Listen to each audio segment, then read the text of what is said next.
Assalamualaikum warahmatullahi wabarakatuh. Alhamdulillah wa syukurillah. Pada hari esoknya, yaitu pada hari Isnin, Allah mewahyukan kepada malaikat maut supaya dia turun menemui Rasulullah sallallahu alaihi wasallam dengan berpakaian sebaik-baiknya.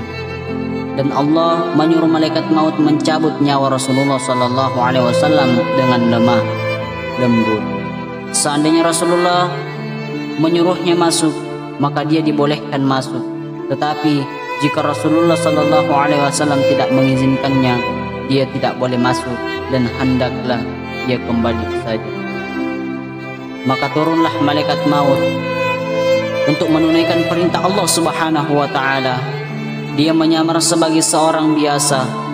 Setelah sampai di depan pintu tempat kediaman Rasulullah sallallahu alaihi wasallam, malaikat maut itu pun berkata, "Assalamualaikum wahai ahli rumah kenabian, sumber wahyu dan risalah."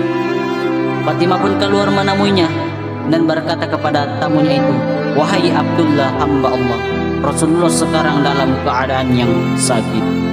Kemudian malaikat maut itu memberi salam lagi, "Assalamualaikum, bolehkah saya masuk?" Akhirnya Rasulullah sallallahu alaihi wasallam mendengar suara malaikat maut itu. Lalu baginda bertanya kepada putrinya Fatimah, "Siapakah yang ada di muka pintu itu?" Fatimah menjawab, "Seorang lelaki memanggil baginda.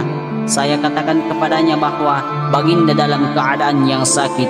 Kemudian dia memanggil kembali lagi dengan suara yang menggetarkan sukma.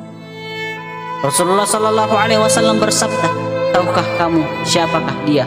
Fatimah kemudian menjawab, "Tidak, wahai baginda." Lalu Rasulullah sallallahu alaihi wasallam menjelaskan, "Wahai Fatimah, dia adalah pengusir kelezatan, pemutus keinginan, pemisah jemaah, dan yang akan meramaikan kubur." Kemudian Rasulullah sallallahu alaihi wasallam bersabda, "Masuklah wahai malaikat maut." Maka masuklah malaikat maut itu sambil mengucapkan, "Assalamu alayka ya Rasulullah." Malaikat maut menjawab, "Saya datang untuk ziarah sekaligus mencabut nyawa. Jika Tuhan izinkan akan saya lakukan, jika tidak saya akan pulang." Rasulullah sallallahu alaihi wasallam bertanya, "Wahai malaikat maut, di mana engkau tinggalkan kecintaanku Jibril?" Jawab malaikat maut, "Saya tinggal dia di langit dunia." Baru saja malaikat maut selesai bicara, tiba-tiba Jibril alaihissalam datang lalu duduk di samping Rasulullah sallallahu alaihi wasallam. Maka bersabdalah Rasulullah sallallahu alaihi wasallam, "Wahai Jibril, tidakkah engkau mengetahui bahwa ajalku telah dekat?" Jibril menjawab, "Ya wahai kekasihku Allah, wahai kekasih Allah." Ketika sakaratul maut, seterusnya Rasulullah sallallahu alaihi wasallam bersabda, "Beritahu kepadaku wahai Jibril, apakah yang telah disediakan Allah untukku di sisinya?" Jibril pun menjawab bahwasanya pintu-pintu langit telah dibuka, sedangkan malaikat telah berbaris untuk menyambut rohmu.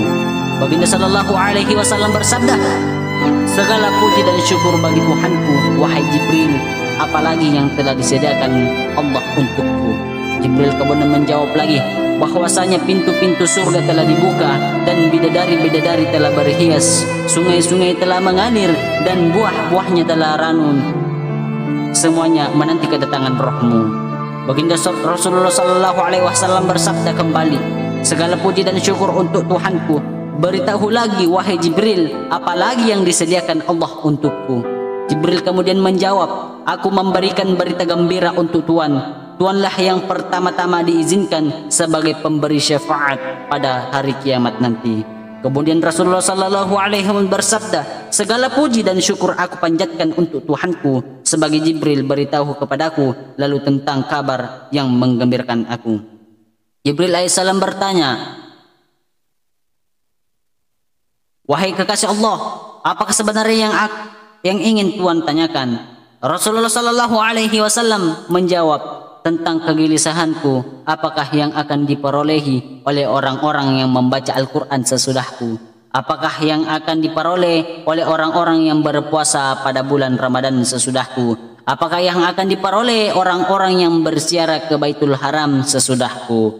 Jibril kemudian menjawab, saya membawa kabar gembira untuk baginda. Sesungguhnya Allah telah berfirman, aku telah mengharamkan surga bagi semua nabi dan umat sampai engkau dan umatmu memasukinya terlebih dahulu. Maka berkatalah Rasulullah sallallahu alaihi wasallam, sekarang tenanglah hati dan perasaanku, wahai malaikat maut, dekatlah kepadaku. Lalu malaikat maut pun mendekati Rasulullah sallallahu alaihi wasallam.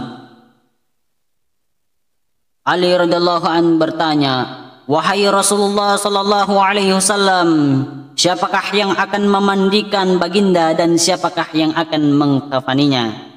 Rasulullah sallallahu alaihi wasallam menjawab, adapun yang memandikan aku adalah engkau wahai Ali, sedangkan Ibnu Abbas menyiramkan airnya dan Jibril akan membawa hanut atau minyak wangi dari dalam surga.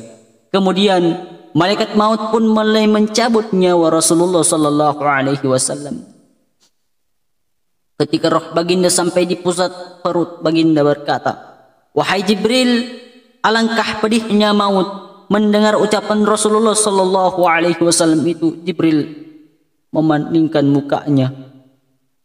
Rasulullah sallallahu alaihi wasallam bertanya, wahai Jibril, apakah engkau tidak suka memandang mukaku?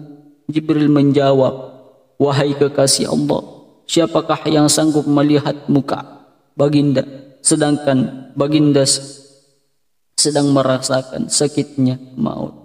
Akhirnya roh yang mulia itu pun meninggalkan jasad Rasulullah sallallahu alaihi wasallam. Itulah tadi kisah Rasulullah sallallahu alaihi wasallam ketika nyawanya dicabut. Dan marilah kita cintai Rasulullah sallallahu alaihi wasallam, karena Rasulullah sallallahu alaihi wasallam telah merindukan kita di sana. Tetapi jika kita perhatikan, anak-anak kita sekarang lebih mementingkan yang namanya artis, lebih memuliakan yang namanya artis daripada mengingat Rasulullah sallallahu alaihi wasallam. Dan marilah kita sama-sama merobek-robek bendera kekafiran dan menghancurkan benteng-benteng kemunafikan dan merentangkan pramadani keislaman, atau dengan suatu kata ad-dinul Islam wal iman, supaya semuanya bisa terbalas perjuangan Rasulullah sallallahu alaihi wasallam terhadap kita hambanya.